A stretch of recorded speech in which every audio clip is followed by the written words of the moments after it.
A ver, todos coñecemos as películas do estudio Ghibli, non? Son unha pasada visualmente, cheas de maxia e personaxes que enamoran. Pero, ese detrás de toda esa beleza se agochase unha mensaxe moito máis profunda? Pois hoxe imos darlle unha volta a iso, a ver como estas obras mestras poderían ser moito máis que contos para nenos. Esa é a gran pregunta, non si? Moita xente pensa que sí, que son películas infantís, pero unha análise académica recente suxere algo totalmente distinto, que agochan capas de significado supercomplexas e unha crítica bastante afiada do noso mundo moderno. Pois sí, tal cal. A idea de fondo é que películas como A viaxe de Chihiro ou O meu veciño Totoro non son só aventuras fantásticas. En realidade, son potentes alegorías sobre os perigos nos que vivimos, unha sociedade obsesionada co consumo que nos fai perder o contacto coas nosas tradicións e coa natureza. Ok, para explorar todo isto, imos seguir este plan. Primeiro, falaremos desa sensación de nostalgia que teñen as pelis. Despois, metémonos de cheo no pesadelo de Chihiro, veremos como consigue sair del, e logo compararemos todo eso co refullo que nos ofrece Totoro. Ao final, xuntámolo todo para ver cal é a mensaxe global. Imos alá! O primeiro punto, e quizáis o máis importante, é a nostalgia. As películas de Ghibli case sempre nos transportan a un Xapón que parece máis sinxelo, máis tradicional. Un mundo que, de algún xeito, se perdeu coa chegada do materialismo e da globalización. Esta cita da fonte que estamos a analizar dá no cravo.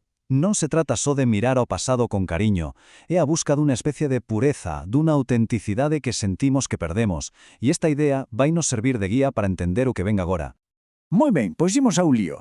Mergullámonos en A viaxe de Chihiro que, se o pensamos ben, unha representación brutal dos excesos da nosa sociedade.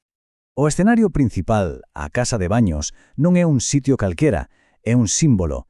Pensemos nela como un lugar onde a cultura tradicional xaponesa intenta, literalmente, lavarse e purificarse de toda a suciedade que ven de fora. A contaminación do planeta, sí, pero tamén a contaminación cultural do materialismo sen control.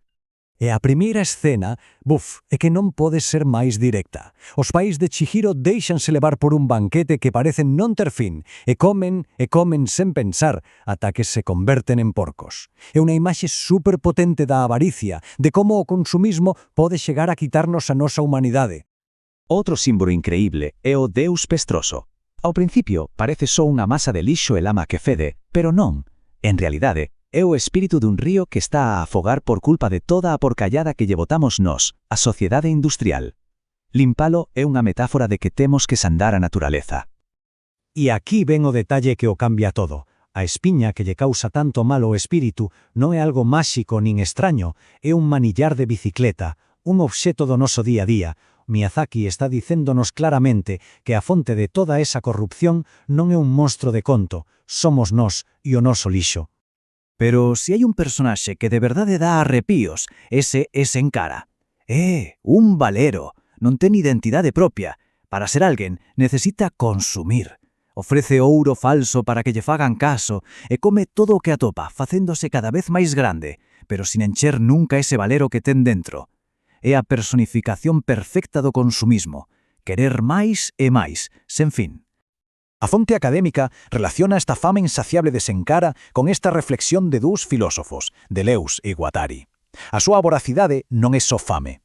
É unha especie de terror que ameaza con devoralo todo, igual que un capitalismo descontrolado pode acabar coas culturas e coa identidade das persoas. Pero ollo, a película non só nos ensina o problema, tamén nos dá unha posible solución. E esa solución é a propia viaxe que fai a nosa protagonista, Chihiro. A recuperación de Chihiro segue uns pasos moi claros. Primeiro, perde o seu nome, a súa identidade. Despois, atopa un sentido para a súa vida non mercando cousas, senón traballando duro, esforzándose xunto cos demais, valores moi tradicionais no Xapón. É a través dese traballo con significado como consigue lembrar quen é e, ao final, ser libre de novo. E agora imos a outra cara da moeda. Pasamos a O meu veciño Totoro. Se a viaxe de Chihiro nos amosaba a enfermidade da nosa sociedade, Totoro ofrécenos o remedio, unha visión casi utópica de como podemos andar. Para entender Totoro hai que viaxar un pouco no tempo, aos anos 80 en Xapón. Foi unha época de moitísima prosperidade económica, de cartos, de consumo, pero todo ese materialismo espléndido tivo un prezo moi alto. A natureza empezou a destruirse e a xente sentía unha especie de baleiro espiritual. O propio lema da película xa non lo di todo. Non se trata de ensinarnos algo novo, senón de axudarnos a lembrar algo que tiñamos esquecido, a inocencia, a maxia das cousas pequenas e, sobre todo, a nosa conexión coa natureza. Nesta película, a natureza é a gran forza curativa. A familia escapa da cidade e atopa a paz no campo. E Totoro, que é moito máis que un peluche adorable, é un espírito do bosque, un gardián que lles devolve ás nenas a alegría e a capacidade de sorprenderse co mundo. Entón, que aprendemos se xuntamos estas dúas historias? Cal é, por así decilo, a receita ou a mensaxe final que Ghibli nos quere transmitir? Esta táboa resúmeo perfectamente. A viaxe de Chihiro fai un diagnóstico dun presente bastante escuro, un mundo distópico, onde a cura pasa polo traballo e por non esquecer quen somos.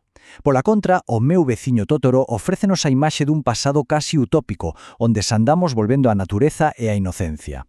Unha película enfróntase ao problema e a outra ensínanos a alternativa.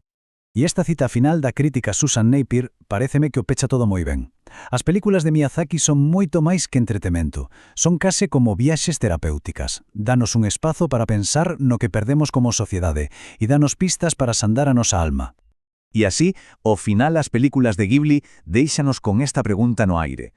Mais aló da animación e da maxia, o que fan é convidarnos a mirar o noso propio mundo e a preguntarnos como podemos atopar o camiño de volta cara ao que de verdade importa.